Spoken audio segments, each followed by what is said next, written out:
what if marriage was never meant to be something we just get through, something to survive? What if God actually designed it to be this incredible source of joy, fulfillment, and deep purpose in our lives? Today, we're diving into the blueprint for that very idea, laid out in the book, The Blessedness of Marriage.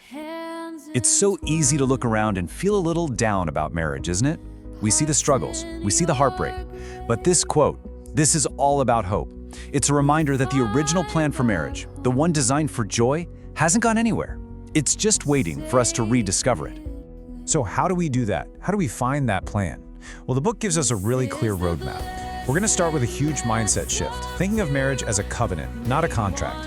And from there, we'll explore the 3 pillars that hold it all up: closeness, communication, and yes, even cash. All right, first things first, we have to get the foundation right. And the book argues that one of the biggest problems today is that we've started treating marriage like a business deal, like a contract, instead of what God always intended it to be, a covenant. So, what even is a covenant? It is so much more than just a piece of paper. Think of it as this sacred bond where the entire focus shifts. It's no longer about what am I getting out of this? It's all about what can I give? It's a lifelong promise rooted in selfless love, and it's meant to be a mirror of God's own unbreakable promise to us. And wow, that changes everything. And this chart right here just makes it crystal clear. A contract, that's all transactional. It's conditional. If one person doesn't hold up their end, the deal can be off. But a covenant, that's relational. It's unconditional. It's a bond that says I am all in for life, no matter what. Genuinely understanding this difference is the key that unlocks the entire thing. To help us build this kind of covenant marriage, the book gives us this fantastic, simple metaphor, the perfect cube. Now think about a cube for a second. It's strong, it's stable, it's perfectly balanced on all sides. In this model, those sides are the 3 pillars that create a marriage that can truly thrive. So let's look at the first side of our cube, the pillar of closeness. This is the heart of it all, really. It's the foundation of intimacy, the very glue that holds a marriage together. And it goes way deeper than just the physical. The book actually breaks down closeness into 3 vital areas. You've got spiritual closeness, which is all about putting God right at the center of your relationship. Then there's emotional closeness, creating that safe harbor where you can both be completely vulnerable about your dreams and your fears. And of course, there's physical closeness, not just big romantic gestures, but all the small daily moments of affection that keep that fire lit. And this verse, it just perfectly captures the power of spiritual closeness. Imagine it. A husband and wife are 2 of those strands, but when you weave God in as the 3rd strand, that bond becomes something incredibly strong, something resilient enough to handle whatever life throws at it. Okay, moving on to our second pillar, communication. I love how the book describes this. It calls communication the cogwheel of the relationship. It's the mechanism that keeps everything else moving, turning, and working together. Without it, the whole engine just seizes up. So what does good communication even look like in practice?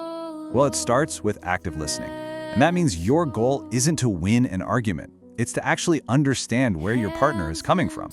It means choosing words that build them up, not tear them down. And it means having the courage to be transparent and the humility to resolve conflict with grace. This verse pretty much says it all, doesn't it? And notice the order. Listening comes first. It is the absolute cornerstone. When we make it our mission to understand before we try to be understood, it totally transforms the dynamic of every single conversation. And now for our 3rd pillar.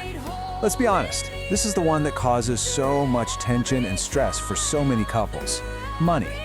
But the book offers a really powerful way to reframe this. What if finances didn't have to be a source of conflict? What if instead they were an opportunity for you to grow closer together as a team? The huge mental shift here is getting rid of my money and your money and embracing our money.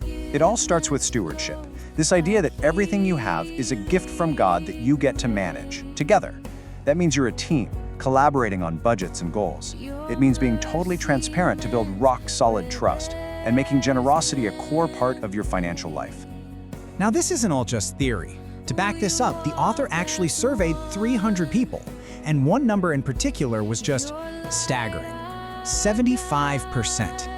75% of what, you ask? Well, when couples who had been married for a long time were asked what keeps them going through all the ups and downs, 3/4 of them said the same thing: they rely on their faith.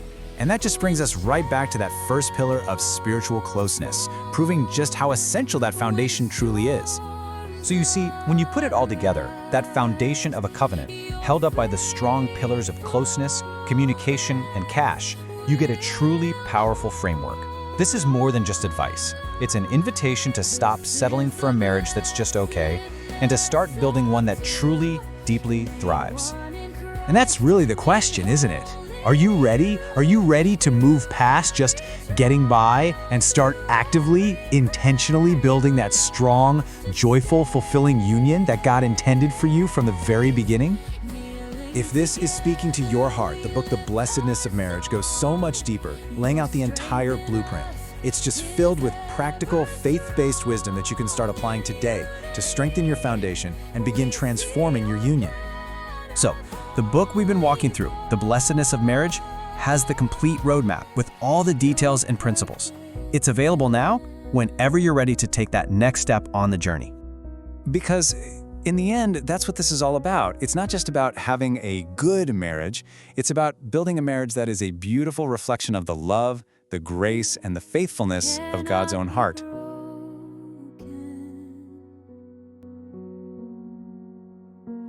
Your love